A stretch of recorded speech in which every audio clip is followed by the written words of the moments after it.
ذرا رکیے اور اس ویڈیو کو آپ نے آخر تک دیکھنا ہے، اور یہ پیغام آپ نے ہر ایک شخص تک پہنچانا ہے۔ لاہور کاہنہ کے اندر جو افسوسناک ایک واقعہ ہوا ہے، جس میں 14-15 بچے چھت گرنے کی وجہ سے ملبے تلے آ کے شہید ہو گئے ہیں، بہت زیادہ دل افسردہ ہے۔ جب سے وہ ویڈیو سوشل میڈیا پہ دیکھ رہا ہوں، یقین جانیں اگر آپ سوچیں کہ ان کی جگہ پہ وہ ہمارے بچے ہوتے تو ہمارے اوپر کیا گزرتی، ان والدین کی تو دنیا ہی اجڑ گئی۔ اس ماں پر کیا بیتی ہوگی جس ماں کے 3 بچے شہید ہو گئے ہیں اور ایک بچہ اسپتال میں داخل ہے۔ وہ کس طرح بچے خوشی خوشی بیگ لے کر پڑھنے گئے تھے، اور والدین کو کیا پتہ تھا کہ واپسی پہ ہم نے ان کی میتیں اٹھانی ہیں۔ ان والدین پر کیا گزرتی ہوگی۔ ایسے چھوٹے چھوٹے جو ٹیوشن سینٹر ہیں یا ادارے ہیں، وہ اپنے محدود وسائل میں رہ کے کام کر رہے ہیں۔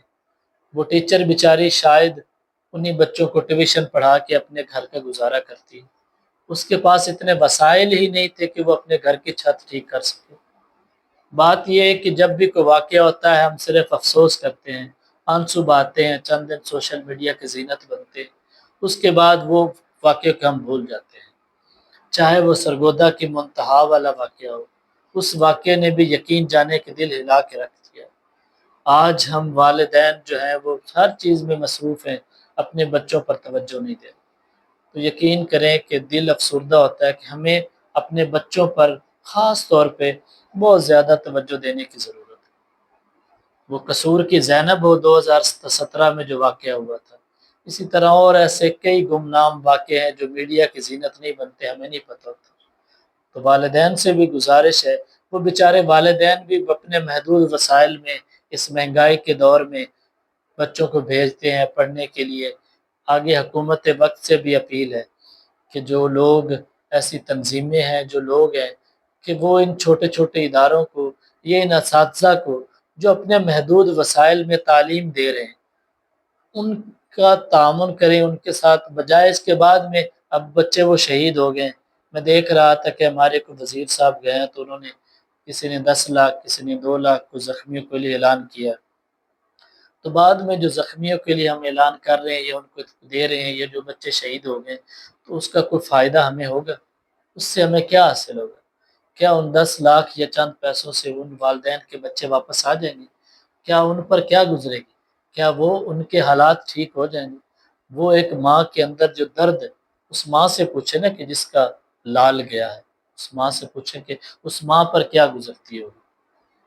تو حکومت کو چاہیے بجائے اس کے کہ ان اساتذہ پر یا ان پر آپ کوئی سختیاں کریں یا کریں، ان اساتذہ کو اپریشیٹ کریں، ان کا تعاون کریں، اور جو ایسے چھوٹے چھوٹے ٹیوشن سینٹر ہیں ان کو فنڈز دیں، بجائے اس کے کہ بعد میں ان کو ہم کچھ دیں، وہ پہلے ہی ان کو اس حالات پہ لے کے آئیں کہ وہ بیچارے یہ واقعات نہ ہوں۔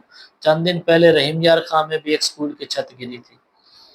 تو خدارا ہمیں والدین کو بھی سے بھی گزارش ہے، حکومت وقت سے بھی گزارش ہے، اور ہم سب مل کے اس پر آواز اٹھائیں۔ سوشل میڈیا ایک بہت بڑی طاقت ہے، اگر آپ سوشل میڈیا پر یہ آواز اٹھائیں گے، مجھے یقین ہے کہ انشاءاللہ العزیز ہماری یہ آواز ایوان بالا تک ضرور جائے گی، کہ ہم اپنے بچوں کے مستقبل کے لیے، اپنے بچوں کے لیے، کل کو سوچیں نا کہ اس کی جگہ پہ اگر ہمارے بچے ہوتے تو ہم کیا کرتے، ان کی جگہ پہ ہمارے بچے بھی ہو سکتے ہیں۔ تو یہ جو حالات ہیں ان پر ہمیں قابو پانا چاہیے، اور جو اساتذہ ایسی محنت کر رہے ہیں اور وہ بیچارے حالات سے تنگ آ کے ٹیوشن پڑھا رہے ہیں، گھروں میں پڑھا رہے ہیں، کیسے بھی پڑھا رہے ہیں، تو ان کو ہمیں اپریشیٹ کرنا چاہیے، ان کو ہمیں ان کی جو ہے حوصلہ افزائی کرنی چاہیے، اور جہاں تک ہو سکے ہم ان کی بجائے اس کے کہ بعد میں مالی امداد کریں، پہلے ہی اس نوبت پر آ جائیں، پہلے ہی یہ کریں۔ تو خدارا میری یہ حکومت وقت سے بھی اور سب سے بھی یہ اپیل ہے، آپ اس ویڈیو کو ایک صرف ویڈیو سمجھ کے نہ رکھیں، اس کو لازمی شیئر کریں اور لوگوں تک پہنچائیں، اور یہ ہمارا فرض بنتا ہے۔ سوچیں کہ اگر کل کو ان کے بچے تو ہمارے بچے بھی ہو سکتے ہیں، اور میں دعا کرتا ہوں کہ اللہ تعالیٰ ان والدین کو صبر جمیل عطا فرمائے، اجر عظیم عطا فرمائے۔ بہت زیادہ غمگین بھی ہو، دکھ بھی ہے کل پرسوں سے سوچ رہا تھا کہ میں اس موضوع پہ کوئی ویڈیو بناؤں، لیکن ہمت نہیں ہو رہی تھی۔ جب سے یہ ویڈیوز دیکھی ہیں بہت زیادہ اندر تکلیف تھی کہ یار یہ بچے ہمارے بھی ہو سکتے ہیں۔